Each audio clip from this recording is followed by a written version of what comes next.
Graça e paz, irmãos. Boa noite a todos. Eu estou muito contente, muito feliz de voltar aqui. É uma igreja que eu gosto muito de rever e é muito bom sempre encontrar essa igreja cada vez mais bonita, cada vez maior também. A gente sente que o amor de Deus está fluindo no coração dos irmãos, uns pelos outros também. Eu acho que essa igreja é uma igreja muito acolhedora. Eu particularmente sinto isso. Quando eu entro aqui, eu sinto um acolhimento, um amor sincero, uma alegria, um ambiente de paz, onde a presença de Deus é real mesmo. Eu quero convidar você para abrir a sua Bíblia comigo no primeiro livro da Bíblia, o livro de Gênesis.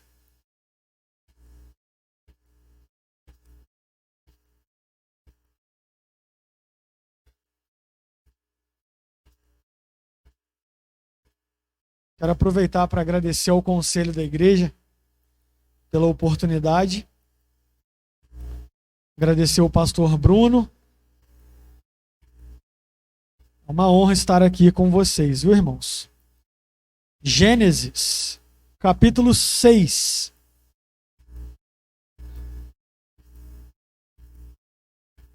Gênesis, capítulo 6. A partir do verso, ou do versículo 5, até o versículo 8 apenas. Gênesis, capítulo 6, do versículo 5 até o versículo 8, a palavra do Senhor nos diz assim: Viu o Senhor que a maldade do homem se havia multiplicado na terra, e que era continuamente mau todo o desígnio do seu coração. Então se arrependeu o Senhor de ter feito o homem na terra, e isso lhe pesou no coração. Disse o Senhor: Farei desaparecer da face da terra o homem que criei, o homem e o animal, os répteis e as aves dos céus, porque me arrependo de os haver feito. Porém Noé achou graça diante do Senhor. Vamos orar? Deus, eu quero te agradecer pela oportunidade de estar aqui nessa igreja tão acolhedora, tão amorosa e alegre. Obrigado por tudo que o Senhor já fez nesse tempo aqui, Senhor. Obrigado pela vida do pastor Bruno e de todo o conselho dessa igreja que tem honrado o Senhor e tem feito a tua vontade na liderança dela. Deus, nesse momento, eu peço que o teu Espírito nos conduza e que o teu nome seja honrado. O Senhor também cumpra a tua vontade e que o Senhor ilumine o nosso entendimento para que possamos entender, a partir desse texto, qual é a tua vontade para a nossa vida hoje. Então, Senhor, nos conduz. É tudo que te pedimos. Em nome de Jesus. Amém. Você sabe o que é deísmo? Eu vou te dizer. Ou vou te relembrar. O deísmo é uma crença religiosa que surgiu durante o iluminismo do século XVIII. Os deístas acreditavam e ainda acreditam na existência de um Deus, um ser supremo, criador do céu e da terra, criador do universo. Mas os deístas afirmam que esse Deus, que criou todas as coisas, não se envolve com a sua criação. O deísta retrata Deus como um grande relojoeiro, que criou o relógio, deu corda e o abandonou. Para um deísta, Deus não se importa com o que acontece no mundo. Deus está de braços cruzados. Porém, Quando nós olhamos para a história e para os relatos bíblicos, nós vemos que Deus se importa sim com a sua criação e com tudo aquilo que ele mesmo faz. Deus não está de braços cruzados, como os deístas gostam de pensar. Na verdade, ele vê tudo o que acontece. Ele se alegra com o que é bom. Ele se entristece com o que é mal. E ele age no mundo. O Salmo 139 diz que Deus é onisciente, ou seja, Deus sabe de todas as coisas. E o Salmo 139 diz o seguinte: Tu, Senhor, me sondas e me conheces. Sabes quando eu me sento e quando eu me levanto. De longe percebes os meus pensamentos. Sabes quando eu trabalho e quando eu descanso. Todos os meus caminhos são bem conhecidos por ti. Além disso, o Salmo 139 mostra que Deus também é onipresente. O Salmo 139 diz: Para onde me fugirei? Para onde eu fugirei da tua presença, Senhor? Se eu subir aos céus, lá estás. Se eu fizer a minha cama na sepultura, lá estás também. Isso mostra para nós que Deus não é um grande relojoeiro que deu corda no mundo e depois o abandonou. Deus se importa com a sua criação. Deus se revela para mostrar a sua vontade. Deus se entristece com o pecado e sempre aparece para corrigir o que está de errado ou para avisar o que haverá consequências por aquilo que as pessoas fazem.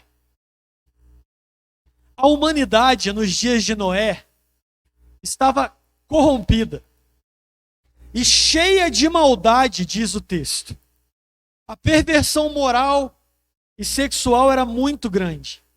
Havia também muita violência, vaidade e ganância. Ninguém se importava com Deus ou com a sua vontade. As pessoas eram deístas e não sabiam. Elas até acreditavam em Deus, mas viviam como se ele não se importasse com o que era feito na terra, ou como se ele nunca fosse interferir nas escolhas humanas. Cada um fazia o que queria, e ninguém tinha nem peso na consciência. O pecado se multiplicou na terra, e diz o texto que o Senhor ficou profundamente triste de ter criado o ser humano. O versículo 6 diz que Deus se arrependeu de ter feito o ser humano. Mas essa tradução ficou ruim, porque essa tradução não está coerente com o que a Bíblia diz, porque a Bíblia diz que Deus não é homem para que minta, nem filho do homem para que se arrependa. Então a tradução não deveria ser que Deus se arrependeu. A palavra correta ou a expressão correta para o versículo 6 deveria ser: Deus lamentou profundamente de ter criado o ser humano. Ele ficou muito triste. Muito triste. É isso que quer dizer essa expressão no versículo 6. O Senhor viu tanto pecado e maldade no mundo que ele pensou em destruir tudo, até os animais. O versículo 7 mostra isso. Só que é impressionante. Deus sempre tem um plano melhor. Mesmo quando ele pensa em fazer algo, logo ele pensa em um plano que vai ser melhor. Diz o texto que Noé, um homem naquela época, encontrou favor aos olhos do Senhor. Deus ia destruir tudo, até os animais. Mas aí o versículo 8 traz a seguinte informação: porém, Noé achou graça diante do Senhor.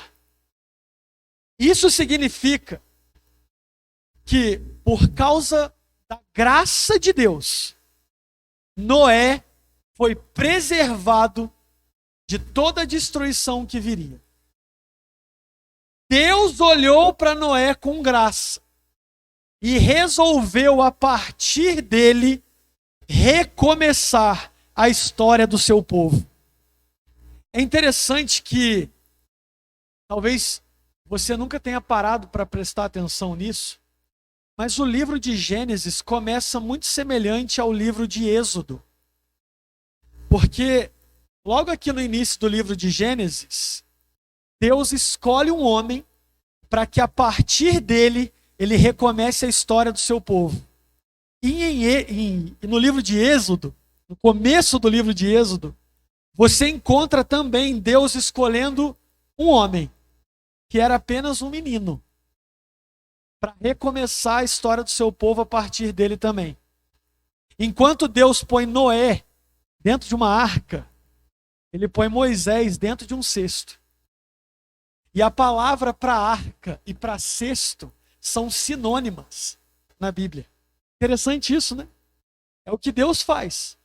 Deus, por sua infinita graça, escolhe um homem para recomeçar tudo a partir dele. A palavra usada aqui no versículo 8, a palavra original usada no lugar de graça aqui, né? Porém, Noé achou graça diante do Senhor. Essa palavra graça, no original, é a palavra hesed, que é a expressão mais rica do Antigo Testamento para se referir ao favor imerecido de Deus ao homem. Noé encontrou favor aos olhos do Senhor, encontrou graça, não porque nele havia algo especial. Noé era pecador e merecedor do juízo de Deus, como todas as pessoas da sua época. Mas Deus decidiu ser misericordioso e usar de bondade com ele e com a sua família. E Deus escolheu Noé para que a humanidade tivesse uma nova chance. Como nós sabemos, Deus ordenou que ele construísse uma arca muito grande. Porque Deus, além de querer preservar Noé e a sua família, ele queria preservar um casal de cada espécie de animal que existia naquela época. E é interessante que o trabalho de Noé levaria um bom tempo para ficar pronto. Lendo a Bíblia, a gente descobre que levou 120 anos para essa arca ficar pronta. Sabe o que eu penso aqui? Que Deus não foi misericordioso só com Noé e a sua família. Deus foi misericordioso com toda aquela geração corrupta e cheia de maldade também. Porque Deus deu tempo suficiente para todas aquelas pessoas observarem o que estava sendo feito e então decidirem crer no que ia acontecer. Só que diz a Bíblia que a humanidade foi de mal a pior. Enquanto Noé construía a arca, surgiram homens poderosos que espalharam maldade e perversão por toda a terra. O apóstolo Pedro, em sua carta, diz que Noé pregou para aquela geração, mas eles não deram ouvidos e não creram na palavra do Senhor. Os anos foram passando e eles continuavam vivendo normalmente, como se nada fosse acontecer. A Bíblia diz que muitas pessoas zombavam de Noé e pensavam que ele era um maluco. Sabe por quê? Porque Noé construiu uma arca num local muito distante da praia. Onde Noé vivia, não tinha mar. Então não fazia sentido para as pessoas um homem construir um barco gigante num lugar onde nem tinha água para colocar aquele barco. Então as pessoas zombavam dele. Ele era motivo de deboche, de desprezo. Noé era o comentário na boca do povo. Mas mesmo assim, contra todas as expectativas, ele foi perseverante. Contra todas as evidências, ele creu na palavra do Senhor e foi obediente. E a respeito disso, o autor da carta aos Hebreus escreve dizendo o seguinte: lá no capítulo 11, versículo 7 da carta de Hebreus está escrito assim: pela fé, Noé, divinamente instruído acerca de acontecimentos que ainda não se viam, e sendo temente a Deus, aparelhou uma arca para a salvação de sua casa, pela qual condenou o mundo e se tornou herdeiro da justiça que vem da fé. Diante disso, eu gostaria de destacar algumas lições do texto que tem tudo a ver com o momento atual que nós estamos vivendo no mundo. Os nossos dias se parecem muito com os dias de Noé. Eu não sei você, mas eu tenho a sensação de que o mundo está de cabeça para baixo. Eu não sei se você já parou para observar os noticiários, mas parece que as pessoas estão indo de mal a pior também. Vocês viram recentemente aquela mulher que levou o tio Paulo para assinar um empréstimo. O homem já tinha morrido e ela estava tentando enganar a atendente do banco. A mulher perguntou, parece que a cor dele não está muito boa. E ela disse, ele é assim mesmo. Olha que maldade. Usar de uma fragilidade de uma pessoa para ganhar vantagem daquela forma. Eu não sei se vocês viram a ex-esposa do jogador de futebol, Kaká, dizendo o seguinte: eu terminei meu casamento com ele, eu pedi o divórcio, porque ele era bom demais para mim. E se a moda pega? Deus transforma o homem e vai melhorando esse homem cada vez mais. Aí um dia ele chega em casa e a mulher diz, quer saber? Eu quero me divorciar. Você ficou bom demais para mim. Segue tua vida. Eu falo, o que essa mulher será que queria? O que estava acontecendo com ela para terminar com um homem que fazia de tudo por ela? Eu não sei se vocês viram a notícia também, mas isso está em vários sites, não apenas um. A seguinte notícia: homem que come carne crua afirma que cérebro é a sua comida favorita. Como assim? Eu não quero ser amigo desse cara de jeito nenhum. Japonês gasta 75 mil e realiza o sonho de se transformar em um cachorro. O mundo não está normal. Com 75 mil, compra um carro novo. Vou fazer uma viagem. A pessoa gasta 75 mil para se tornar um cachorro. Mas essa aqui para mim é a pior. Mulher contrata um matador para matá-la. E depois o processa. Porque ele não concluiu o serviço. Ela queria que alguém a matasse para a família receber uma herança, um dinheiro.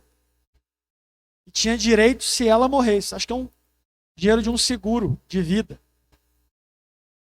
Mas o matador não concluiu o serviço.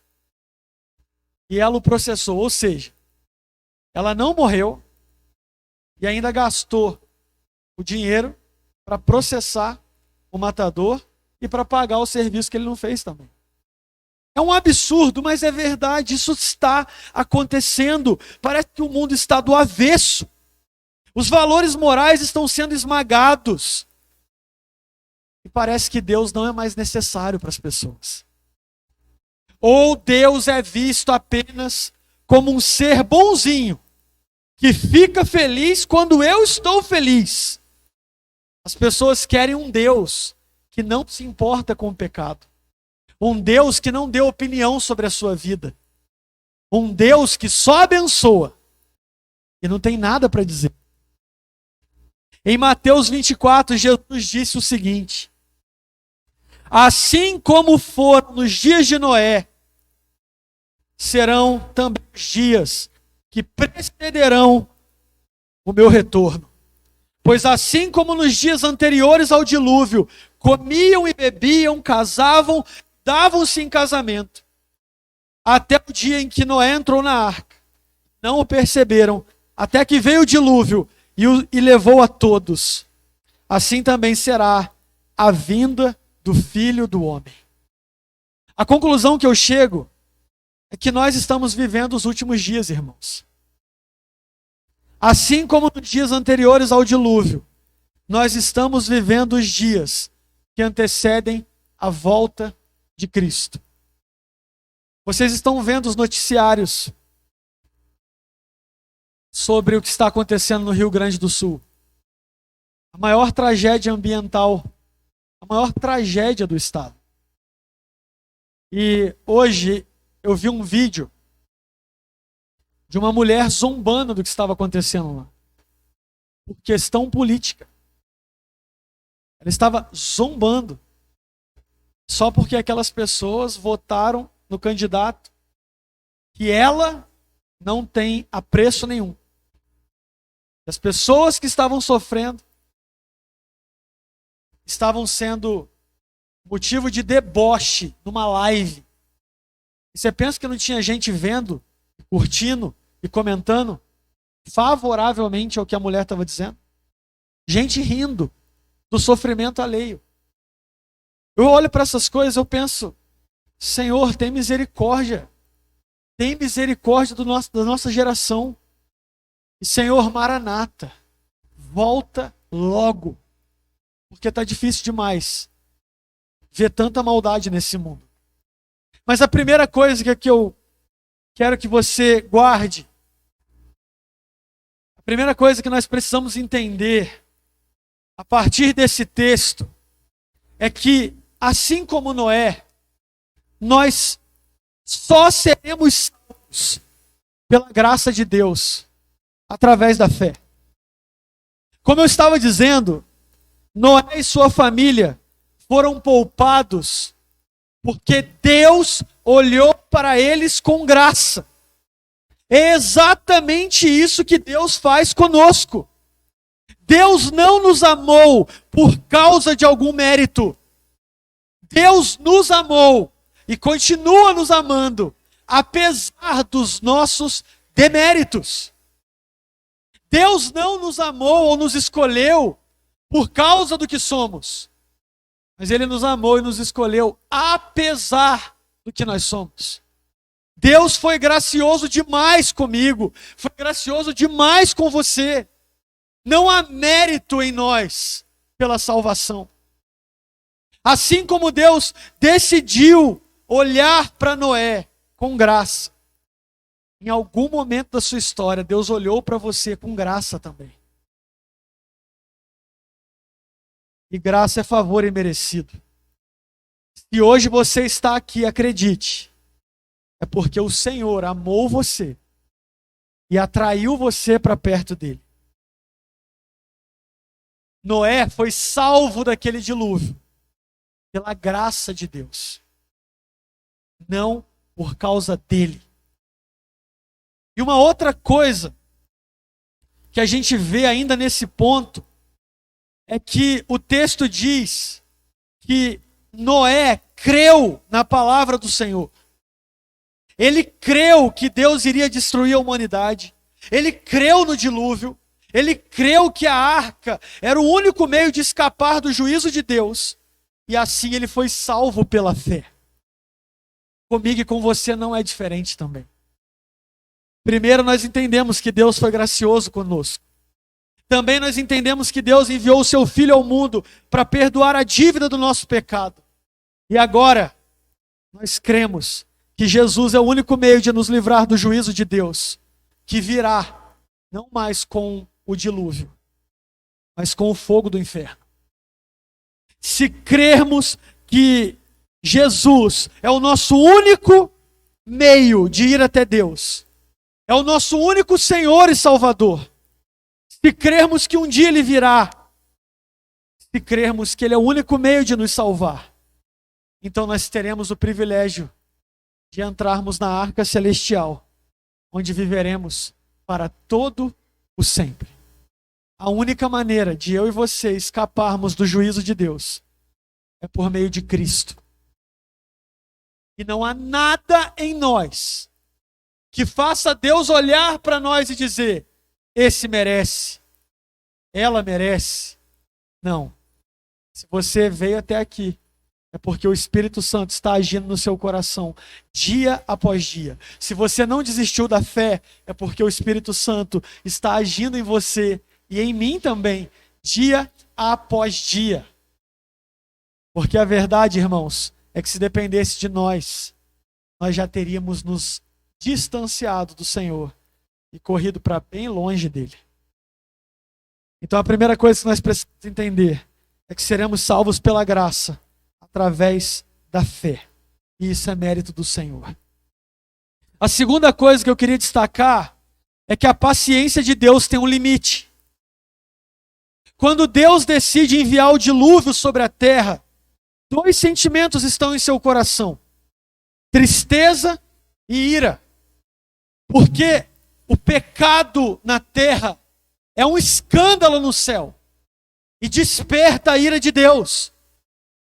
Deus está atento ao comportamento da sua criação. Ele estava atento a tudo que estava acontecendo na época de Noé. E ele viu o pecado se multiplicar. E a paciência de Deus chegou ao limite.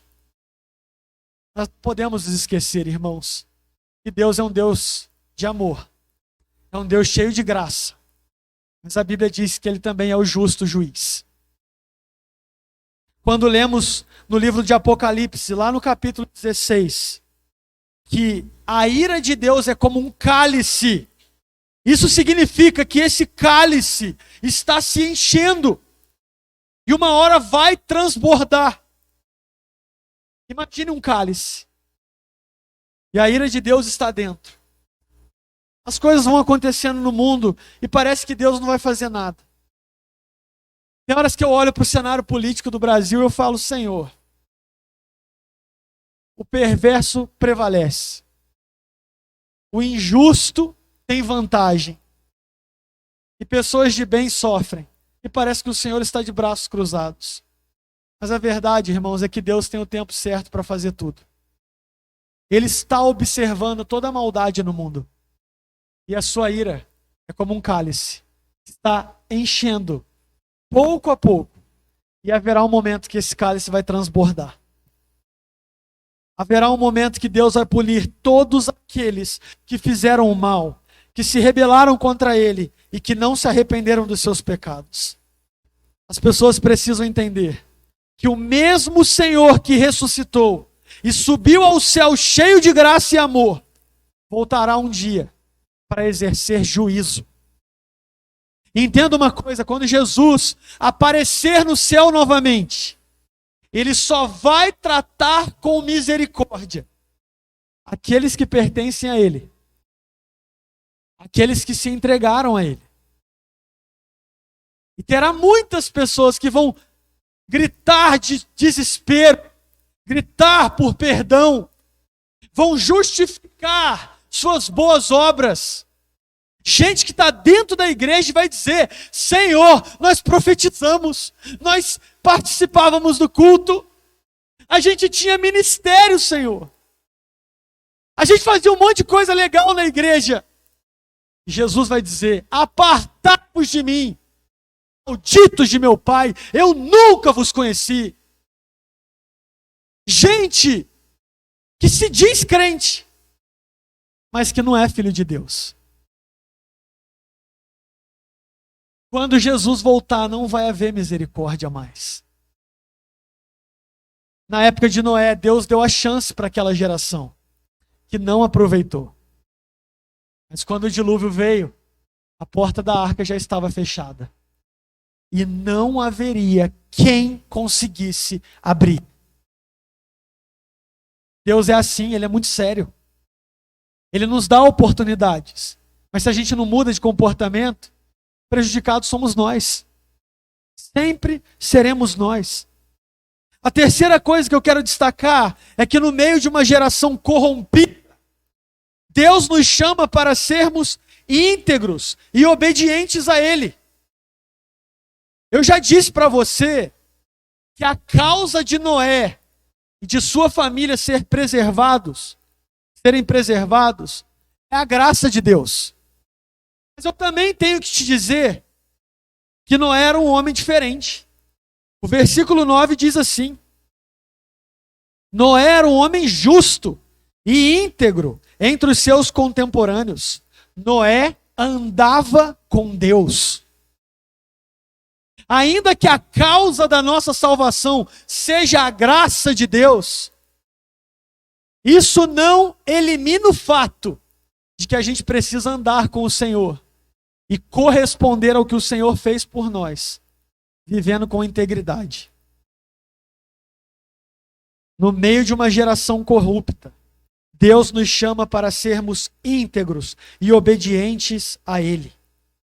Noé é a prova de que o homem não é o produto do meio, como pensava o filósofo John Locke.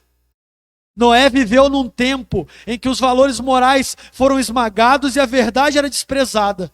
Mas pela fé, ele mostrou que é possível ser íntegro, mesmo quando estamos cercados pela corrupção.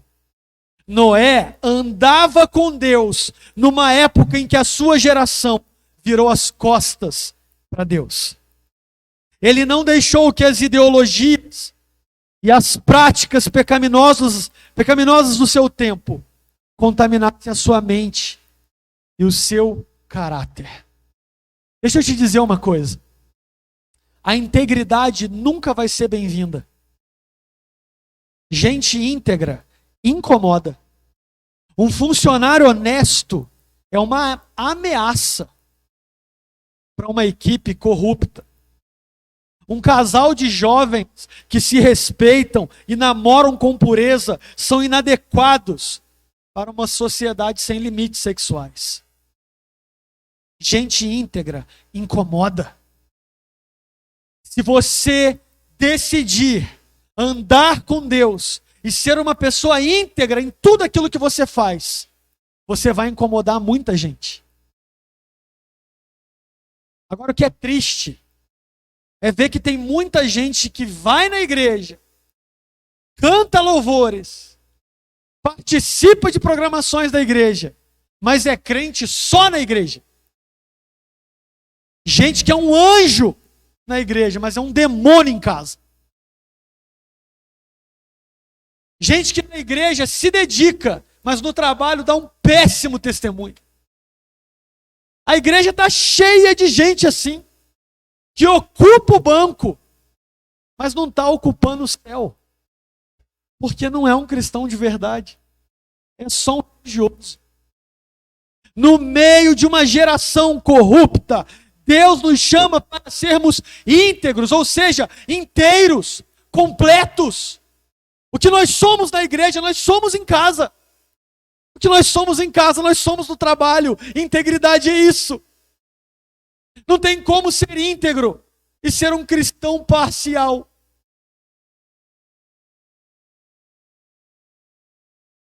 Não podemos nos esquecer que nós fomos alcançados pela graça de Deus, pelo favor de Deus, não para agradar as pessoas, mas para agradar o Deus que nos salvou. É a Ele que nós agradamos. A quarta coisa que eu quero te dizer é o seguinte: no meio de uma geração que caminha a passos largos para a destruição, devemos lutar pela nossa família. Noé foi um homem usado por Deus para a salvação da sua família. Como diz o texto que eu já li para vocês, de Hebreus 11:7. Pela fé, Noé, divinamente instruído a respeito de coisas que ainda não se viam, e sendo temente a Deus, construiu uma arca para a salvação de sua família. Anos mais tarde surgiu um homem chamado Josué, que também decidiu preservar a sua família. É dele a famosa frase que conhecemos: eu e a minha casa serviremos ao Senhor. Josué foi um homem que decidiu servir ao Senhor e se comprometeu a levar a sua família a fazer o mesmo. Deixa eu te dizer uma coisa: o seu maior patrimônio não é o seu carro, não é a sua casa, não é seu sítio, seu diploma, qualquer curso que você tenha feito, ou a sua conta bancária. O seu maior patrimônio é a sua família. Lute por ela, busque ao Senhor por sua família e clame a Deus que dê a eles o privilégio de entrar no céu junto com você. As pessoas estão confundindo legado com herança. Herança é o conjunto de bens materiais que geralmente são divididos, ou é dividida, entre as partes que têm o direito. Herança é o conjunto de bens materiais que é dividida entre as partes que têm o direito. Legado é o conjunto de bens imateriais que, quanto mais dividido for, melhor será para a futura geração. Mas as pessoas estão valorizando mais a herança do que o legado. É impressionante ver que alguns pais não se importam se o filho decidir faltar à igreja ou alguma programação da igreja. Ah, não vai hoje não, tá tudo bem. Ou o filho diz: ah, não quero ir, não gosto, eu não me sinto bem, não me acolhem bem. Tá bom, então não vou forçar, porque forçar é pior, né? O mesmo pai, quando o filho diz que não quer ir na escola, ele bate o pé e fala: você vai na escola sim, rapaz. Tá pensando o quê? Você quer ser quem na vida? Se você não estudar, você acha que você vai ser quem na vida? O que está em jogo aí? O legado espiritual não é bom forçar. Pode ficar para outra hora. Mas o legado profissional, que tem a ver com o financeiro, não pode esperar. Faltar aula? Jamais. Faltar o culto, tudo bem. A nossa geração está valorizando mais a herança do que o legado. Mas sabe o que é curioso? Se a gente não deixar um legado de princípios e valores cristãos para nossa família, a herança vai ser uma maldição para ela, não uma bênção.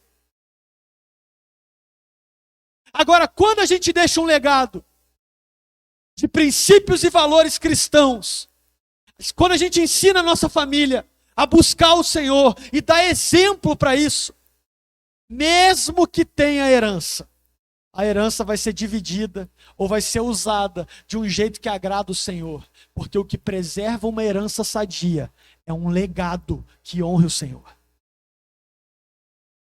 Preserve a sua família. Ore constantemente por aqueles que ainda não se renderam a Cristo, estão tão próximos a você. Noé creu que viria o dilúvio. Às vezes, irmão, sabe o que acontece? A gente não crê na volta de Jesus. Inconscientemente a gente pensa assim: ah, já passou tanto tempo. Já se passaram tanto tempo que ele disse que disseram que ele ia voltar, né? Mas a gente não pode perder isso de vista. Tem um autor, ele é muito bom para falar sobre escatologia, se chama Anthony Huckman. Ele diz o seguinte: viva como se Jesus tivesse morrido ontem, ressuscitado hoje e fosse voltar amanhã. Porque ele pode voltar amanhã ou hoje ainda, a qualquer momento. A palavra do Senhor nos diz que ele virá como um ladrão. Ladrão avisa quando vai assaltar uma casa? Ele manda mensagem para o dono: vou aí hoje. Não, ele só aparece. Jesus só vai aparecer. E como foram nos dias de Noé, serão nos dias que antecedem o seu retorno. Para a gente finalizar, os dias que antecedem o juízo de Deus devem ser encarados com profunda vigilância. Esse texto sugere o seguinte: que da mesma forma como aconteceu nos dias de Noé, vai acontecer nos dias que antecedem o retorno de Jesus.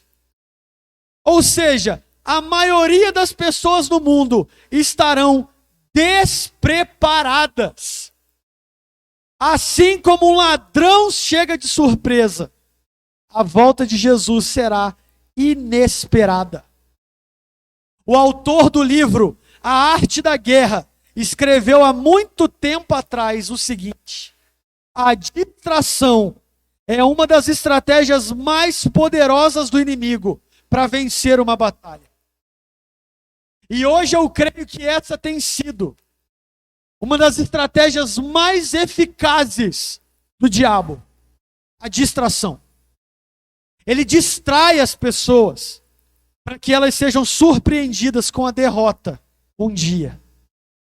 Eu não sei se você já assistiu o filme Deus Não Está Morto, mas nesse filme tem uma cena de uma senhora que está olhando para o nada, assim.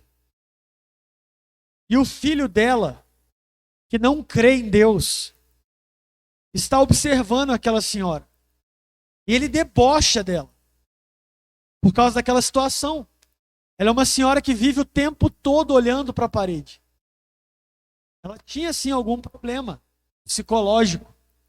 Mas o filho olha para ela e despreza. Ele ainda diz: como pode haver um Deus no mundo que permite uma pessoa passar por isso?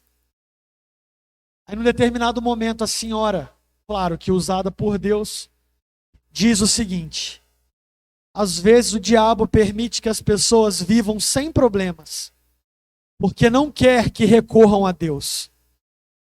O pecado delas é como uma cadeia. Só que lá dentro tudo é lindo e confortável. Não há necessidade de sair. A porta está sempre aberta. Até que um dia o tempo se esgota e a porta da cela se tranca. E então já é muito tarde. Sabe o que o diabo faz com as pessoas? Ele distrai as pessoas com tudo que ele pode. Com prazeres, com pecados, com muito trabalho, com ganância pelo dinheiro, por bens materiais. Ele distrai as pessoas até com sonhos pessoais. E por causa dessas coisas, as pessoas se distanciam de Deus. Só que eu concordo muito com o que essa senhora diz no filme. Porque o diabo usa tudo isso como distração, mas na verdade é uma cadeia. As pessoas estão lá dentro dessa cadeia. A cela está aberta. As pessoas não se sentem presas. Elas não acham que o diabo está fazendo alguma coisa contra elas. Elas se sentem livres. Só que um dia a cela vai fechar. E então vai ser tarde demais. Tome cuidado. O diabo pode querer te distrair também. E é com a distração que ele vence as batalhas. Eu quero te dizer só uma coisa. Quando Noé entrou na arca, a Bíblia diz que Noé ficou 7 dias dentro da arca, com a porta aberta, esperando a chuva. Se as pessoas do seu tempo dessem ouvidos ao que ele pregou e entrassem na arca, também seriam salvas. Porque a salvação do dilúvio era pela graça, não por mérito. A porta estava aberta. Da mesma forma, hoje a porta do céu está aberta. E só vai herdar a terra quem entrar na arca. E o que é a arca para nós hoje? É Cristo. É o único jeito de nós nos livrarmos do juízo do Senhor. ainda existe a oportunidade de salvação. A porta do céu ainda está aberta. E Deus continua percorrendo toda a terra à procura de pessoas para estender a sua graça e o seu perdão.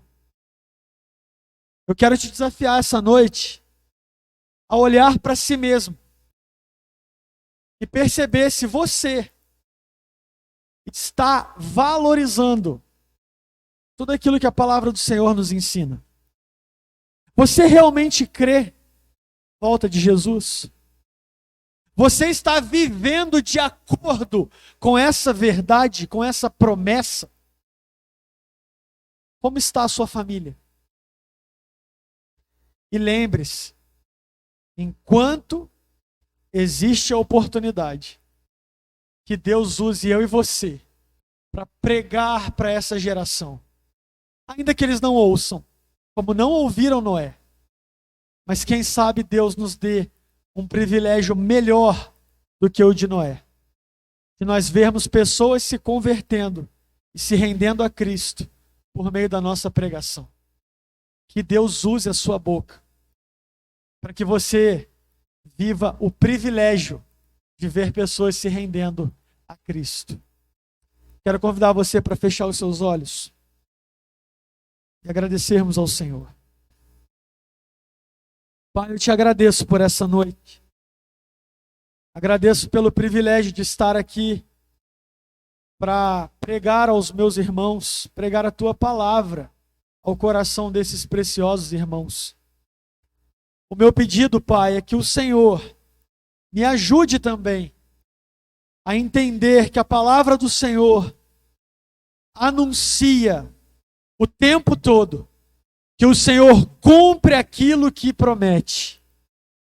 Senhor, aumenta-nos a fé e ajuda-nos a entender que Cristo está voltando. E isso pode acontecer a qualquer momento. Não deixe a igreja do Senhor perder essa verdade de vista. E ajuda-nos, ó Deus, a participar do plano de salvação que o Senhor tem para esse mundo e para a nossa família. Alcança os nossos, Senhor, e nos dê a alegria de vermos a nossa família se rendendo ao Senhor também. Ajuda-nos a sermos íntegros, obedientes e tementes ao Senhor no meio de uma geração corrupta. Nós queremos agradar ao Senhor e andar contigo, meu Pai. É tudo que eu te peço nesse momento. E agradeço em nome de Jesus. Amém, Senhor.